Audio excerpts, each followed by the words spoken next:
Саламатсыңарбы? Халидайым эски Покровка айылынын тургуну. Ал көп жылдан бери өкмөттөн ижарага жер алып, үй бүлөсү менен дыйканчылык кылышат. Эми алар айдоо аянтын чоңойтууну каалап, өкмөттөн жер сурап келген. Керектүү жерди компьютердеги маалымат база аркылуу дароо эле таап алды. Ошол жерлер бош эткизди. Айыл чарба жерлери мындан ары аукцион аркылуу гана берилет. Кезектеги аукцион октябрь айында өтөт. Халидайым ага чейин документтерин тактамак болду. Маалымат борбору ачылып, жерлердин бардыгы компьютерге түшүп калыптыр.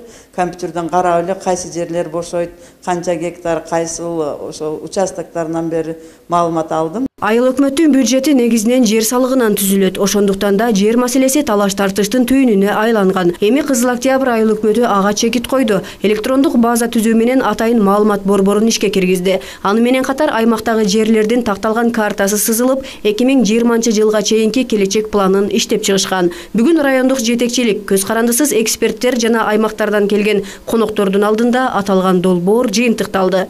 Жер маселеси жергиликтүү жарандардын конфликттерин алдын ала алуу.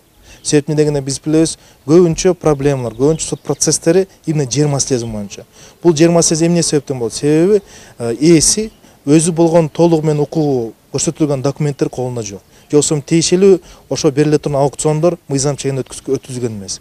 Ошол себептен биз бирден бир ушуну эсептедик. Жер маселеси айыл өкмөттөрдө чечилсе, анан кийин айыл өкмөттүн өсүшүнө, эртең инвестиция келишине, үчүнчүдөн ачык айкындуулукка жарандар менен бийликтин ортосунда болгон мамилелер андан дагы мурунку караганда күчөйүп, жарандар дагы ошол нерсе ишенүү пайда болот.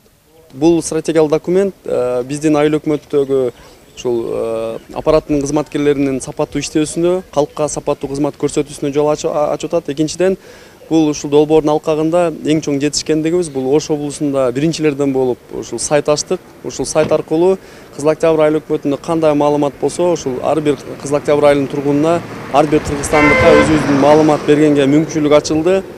Уюштуруучулардын айтуусунда башында көпчүлүк ишенген эмес, бирок план 100% ишке ашып, жемишин берип жаткан соң, долбоорду жайылтууну райондук администрациядагы колдоого алууда.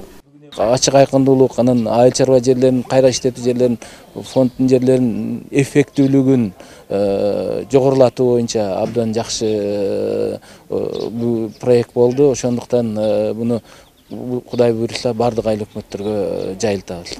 Долбоор коррупциянын алдын алууга багытталган. Мында баары ачык айкын, ар бир чарчы метр такталган жана коомчулуктун көз алдында. Аны ишке ашыруу үчүн чоң сумма талап кылынбайт. Болгону айыл өкмөт тарабынан саясий эрк, чечкиндүү кадам керек. Көз карандысыз серепчи катары келген Рита Карасартова Кызыл Октябрь айыл өкмөтүнүн башчысы Эрнест Толтоевдин ишмердүүлүгүн жогору баалап, башкаларга үлгү катары көрсөтүү зарыл деди.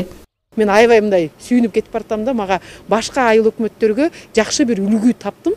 Ошол үлгү жөнүндө айтып, өзүңөр жасай албасаңар келгиле өзгөнгө барып үйрөнүп келебиз дегенге мага шарт түзүлдү да. Кызыл Октябрь айыл өкмөтүндөгү ийгиликтер эми интернет айдыңында. Анда айыл аймагынан жер сатып алуучулар, инвестиция салуучулар же аукциондорго катышууну каалагандар үчүн кеңири маалыматтар бар. Ачык айкындуулук бардык аймакта ишке ашса, коррупцияга бөгөт коюлуп, киреше көбөймөкчү дешет серепчилер. Жылдыз Капарова, Айбек Үсөн, Күн чабыт.